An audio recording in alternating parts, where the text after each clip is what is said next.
모든 걱정 잊어버려 새로운 날이 오니까 사랑으로 가득 찬 마음 서로를 생각하며 살아 함께하는 이 순간. 예배를 드리는 사람의 마음은 그 예배 시간 속에서 하나님과의 만남, 하나님과의 소통을 기대합니다.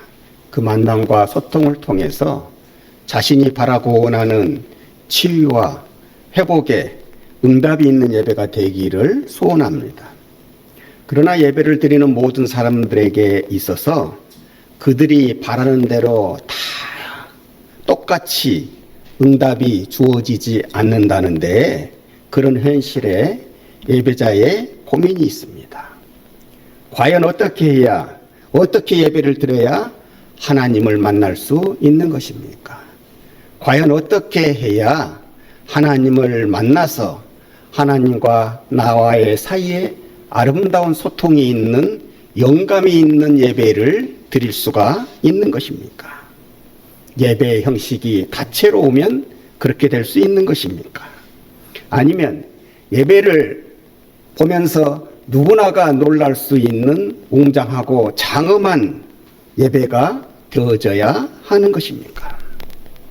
창세기에 보면 가인과 아벨이 하나님께 오늘날의 예배와 같은 제사를 드리게 됩니다. 형 가인은 농사꾼이고 동생 아벨은 목축업을 하는 사람인지라 각자의 소출을 가지고 나와서 하나님께 예배를 드리는데, 하나님께서 가인의 제사는 받지 아니하시고 동생 아벨의 제사만 받아들이십니다. 이유가 있습니다. 예배를 똑같이 드렸지만은 그 드리는 두 사람의 마음가짐이 달랐기 때문에 그렇습니다. 가인은 하나님께 제물을 드림에 있어 정성이 없었습니다. 이를테면 자기의 제물 중에서, 자기의 소출 중에서 제물을 드리는데 그냥 손에 잡히는 대로 드립니다. 구별이 없었습니다. 하나님께 드리는 데 있어서 거룩함이 없었습니다. 이에 반하여 아벨은 자신의 양들 중에서 선별을 합니다. 하나님께 드리는 것이니 내가 가지고 있는 것이 대단하지 않다고 할지라도 내가 소유하고 있는 것들 중에서, 내가 가지고 있는 것들 중에서 가장 좋은 것을 드리려고 고르고 또 골라서 정성스럽게 하나님께 드렸습니다. 이렇게 마음가짐이 달랐습니다. 예배란 영어 단어로 두 개가 있는데 하나는 worship이고 다른 하나는 서비스입니다. worship이라고 하는 단어는 숭배한다, 존경한다고 하는 뜻이 들어있기 때문에 예배라고 하는 단어로 사용되어지는 데에 안성맞춤이다 싶습니다. 그 누구도 이견을 달 수가 없습니다. 그런데 두 번째의 예배라고 하는 단어 서비스는 왜 이 단어가 예배를 의미하는 단어로 쓰여 있는지 조금은 의아한 느낌이 든다, 이 말씀입니다. 서비스는 말 그대로 서비스한다, 봉사한다는 뜻을 가지고 있는데, 여러분 한번 생각해 보십시오. 하나님께 서비스한다, 하나님께 봉사한다는 말로 예배라고 하는 단어를 사용하게 되어질 때에 어감상 우리의 정서와 상당히 동떨어진 것임을 느끼게 된다는 사실입니다. 그러나 우리가 이 서비스라고 하는 예배의 단어를 생각함에 있어 그 단어의 뜻보다도 이 서비스라고 하는 단어에 들어있는 그 정신을 생각한다면 왜 예배라고 하는 단어를 서비스라고 하는 단어로 사용했는지를 우리가 이해할 수 있고 깨달을 수 있게 됩니다. 우리가 식당을 갔을 때에 일하시는 분들이 우리를 맞이하고 안내하는 것을 볼 수 있습니다. 그리고 우리를 맞이하고 안내하는 이 모든 행위를 통틀어서 우리는 서비스라고 부릅니다. 이런 분들에게는 남다른 정신이 요구됩니다. 다시 말씀드리면 서비스 정신이 요구된다는 말씀입니다. 이를테면 서비스를 하는 직원이 오늘 아침 집을 나오면서 안 좋은 일이 있었습니다. 속상한 일이 있었습니다. 직장에 왔는데도 그 속상함이 풀리지를 않습니다. 그래서 들어오는 손님들에게 여과되지 않는 감정 그대로 퉁명스럽게 대하고 불친절하게 대했다고 한다면 그 사람은 서비스를 다한 것입니까? 다하지 못한 것입니까? 서비스의 정신이 있는 것입니까? 없는 것입니까? 서비스의 정신이 투철한 직원이라면 손님을 맞이할 때에는 자신의 기분이나 감정과 관계없이, 아니 감정이 나쁘다고 할지라도, 기분이 안 좋다고 할지라도 그 모든 것들을 추스리고 얼굴에 웃음을 지으며 기쁜 얼굴로 손님을 맞이해야 하는 것입니다. 내 기분이 아니라 손님의 기분이 우선이 되어야 하는 것이 서비스를 직업으로 가지고 있는 직원들의 마음의 자세이기에 그런 것입니다. 그러므로 예배라고 하는 단어를 서비스라고 정한 것은 예배란 나를 기쁘게 하는 것이 아니라 하나님을 기쁘시게 하는 것임을 나타내고자 함입니다. 그러므로 사랑하는 여러분, 우리가 예배를 드림에 있어서 내가 기분이 나쁘다고 해서, 목사님의 설교가 은혜롭지 못하다고 해서, 껄끄러운 사람이 있다고 해서 예배에 참석을 게을리해서는 안 되는 것입니다. 예배자란 내 감정과 내 기분과 관계없이 하나님께 나오는 것을 기쁨으로 아는 의무이기에 그런 것입니다. 마태복음 21장에 보면 예수님께서 두 아들의 비유를 말씀하십니다. 사람들을 모아놓고 두 아들에 대한 비유를 들려주시는데, 어떤 사람에게 두 아들이 있었는데 맏아들에게 가서 이르되 오늘 포도원에 가서 일하라 하니 이 맏아들이 예 아버지 그렇게 하죠, 이렇게 대답을 하고는 일하러 가지 아니했습니다. 둘째 아들에게도 이르되 똑같이 말을 합니다. 예 둘째야, 오늘 포도원에 일이 많으니 네가 가서 좀 일 좀 해줘야 되겠다. 아버지, 이 더운 날에 내가 포도원에 왜 갑니까? 가기 싫습니까? 가기 싫습니다. 이렇게 대답을 드리고 나서 조금 있다가 안 되겠다, 아버지가 말씀하신 것이니 아니다 했지만은 해야 되겠다. 그래서 포도원에 가서 일을 했습니다. 예수님이 이것을 두고 말씀하십니다. 그 두 아들 중에서 누가 아버지의 뜻대로 행한 자이더냐? 우리가 똑같이 대답할 수 있는 대로 둘째 아들이 아버지의 뜻대로 행한 자가 되는 것입니다. 이처럼 예배라고 하는 것은 내 의지를 넘어서서 하나님의 의지에 따르는 순종을 말하는 것입니다. 하나님께서 베풀어 주신 은혜와 사랑에 대한 응답, 바로 이것이 예배인 것입니다. 그러므로 우리는 예배의 시간을, 예배의 기회를 지키고 사수함에 있어 그 누구보다도 아름다운 열심의 모습을 선보여야 하는 것입니다. 오늘 저녁에도 우리가 유명한 한 축구선수를 만날 수 있는데, 손흥민이라고 하는 축구선수입니다. 이제 그가 그 커리어를 마감하려고 하는데, 그가 선수로 뛰는 영국의 축구리그 프리미어가 세계에서 제일 수준이 높고 제일 유명하다고 말하지 않습니까? 그 수준 높은 프리미어 리그에서 어떤 팀이 그 축구라고 하는 경기를 하는 데 있어서 우승의 컵을 들어올립니까? 뛰어난 선수가 많아서 화려하게 멋지게 환상적인 골을 넣는 팀이 우승을 하는 것이 아닙니다. 화려하게 골은 못 넣더라도 어떻게 해서든지 꾸준하게, 어떻게 해서든지 꾸역꾸역이라도 1승을 쌓아가는 팀이 결국에는 우승 트로피, 우승의 컵을 들어올리게 되는 것입니다. 이건 저의 말이 아니라요. 저보다도 그 프리미어 축구에 대해서 더 많은 것을 알고 있는 전문가, 해설자의 말입니다. 이와 마찬가지로 우리의 인생 속에서 시험거리가 많이 있다고 할지라도 그것을 이겨내고 꾸준히 하나님께 나오는 사람이 그 예배를 통해서 주어진 복을 받는 사람이 된다는 것입니다. 사랑하는 여러분, 믿음의 조상들이 괜히 믿음의 조상들이 된 것이 아닙니다. 그들이 그 위치에까지 오르기까지의 한 가지의 공통된 점이 있었으니 그것은 그들은 다 여러 분야에 있어서 꾸준함을 나타냈다는 것입니다. 아브라함은 기다리는 데 있어서 꾸준함을 나타내었습니다. 75세 때 하나님께서 아브라함을 불러서 자식을 약속하십니다. 후손을 약속하십니다. 그 약속을 따라 하나님과 함께하는 삶을 살게 되는데 이제나 저제나 그 약속이 이루어지기를 기다리는데 1년이 가고 2년이 가고 10년이 가도 하나님의 약속이 이루어질 기미가 보이지 않습니다.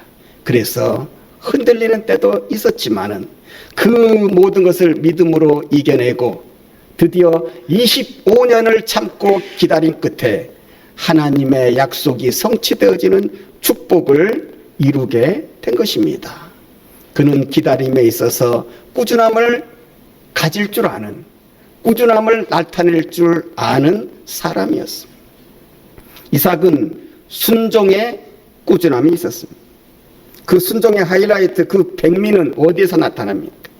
아브라함이 아들 이삭을 너무 사랑하니까 하나님께서 아브라함을 시험하시는 거예요. 아브라함아, 네가 나보다 네 아들을 100세 때에 낳은 이삭이라고 하는 아들을 너무 사랑하는 것 같으니 내가 너에게 좀 시험해 볼 것이 있다.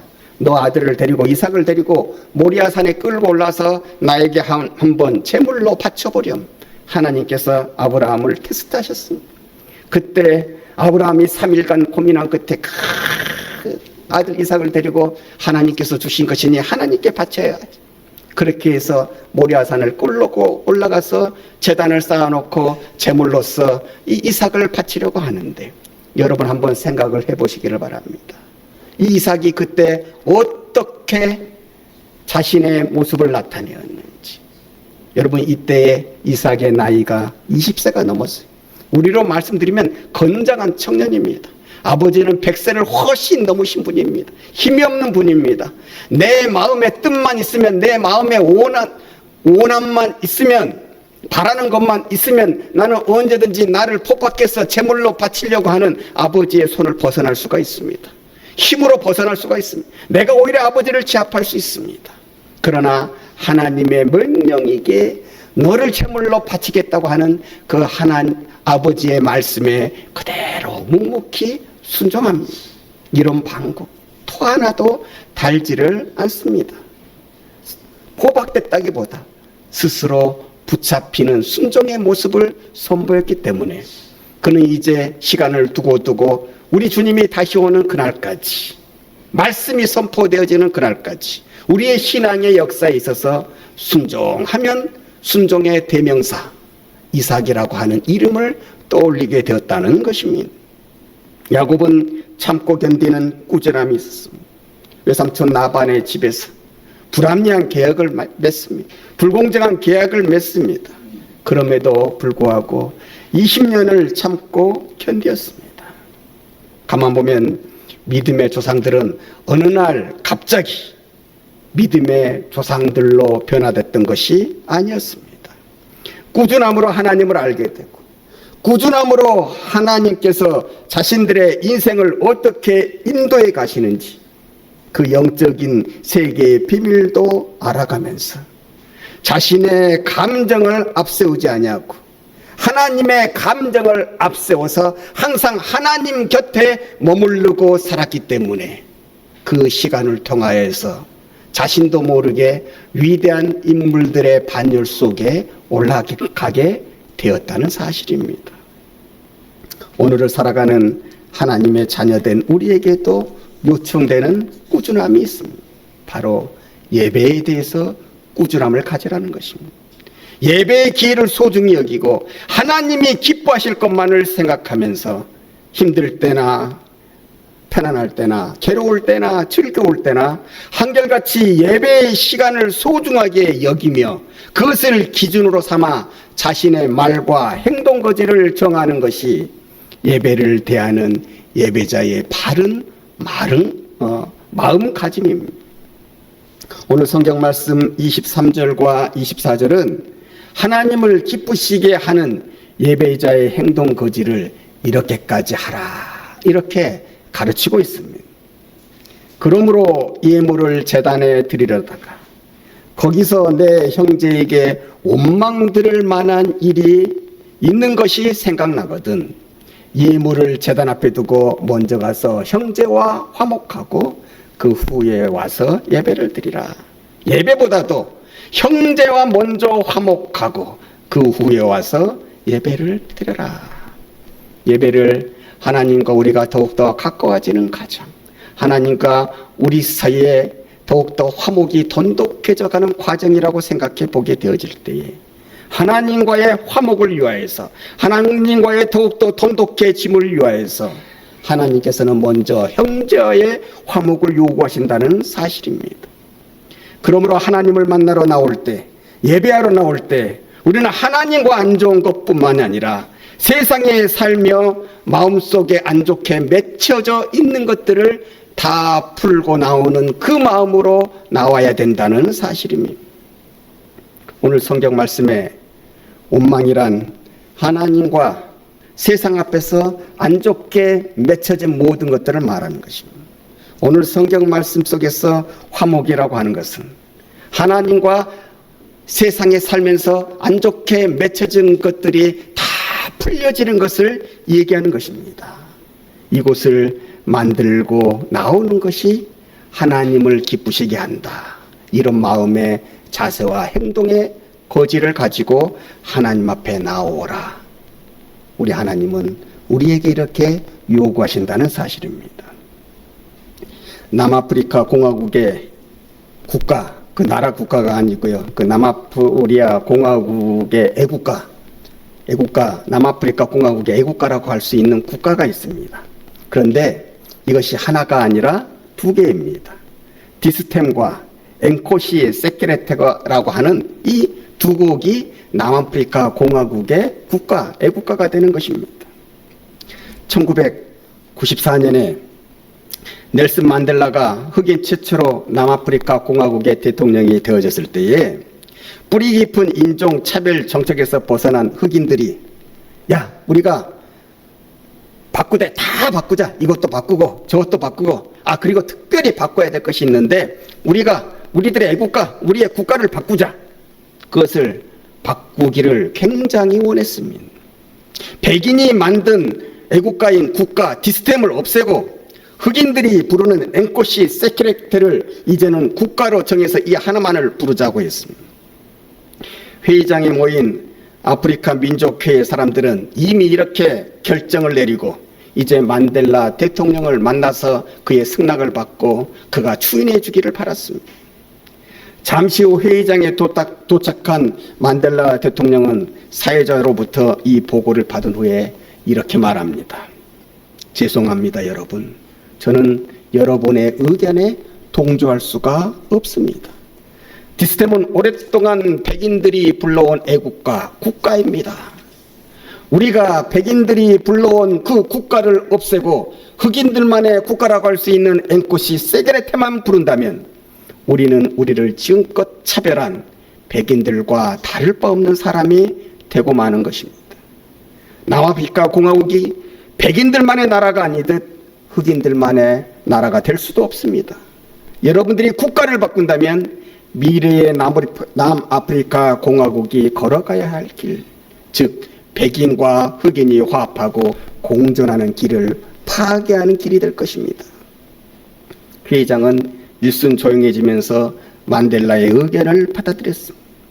이때서부터 남아프리카 공화국에서는 공식적인 행사에 디스템과 엔코시 세케레테 이 두 곡을 같이 연주하게 된 것입니다. 만델라 대통령은 대통령이 되기까지 그의 고생스러운 여정으로도 유명한 분이시지만은 대통령이 되어서 화목을 만드는 사람으로 피스메이커, 평화를 만드는 사람으로 더욱더 유명해지고 있는 분입니다. 예수님은 팔복에서 우리에게 이렇게 말씀하십니다. 화평케 하는 자가 복이 있나니 그가 하나님의 아들이라 일컬음을 받을 것이니라. 하나님을 만나러 나올 때마다 하나님과 화목하고 세상과 화목하는 마음을 만들 때 그 드려지는 예배를 통하여 예비되어진 은혜, 준비되어진 축복이 마치 우리가 하나님의 온전한 자녀가 되어져서 하나님의 얼굴을 보는 것과 같은 그러한 은혜와 축복이 우리의 삶 가운데에 나타나게 될 것입니다. 하나님의 자녀로서, 하나님의 아들과 딸로서, 하나님께 날 선택하신 하나님께 진정한 기쁨을 가져다 드릴 수 있는 예배자의 마음가짐이 온전히 이루어지는 이 아침, 이 은혜의 시간이 되어지시기를 주님의 이름으로 축원합니다. 희망의 빛이 오네.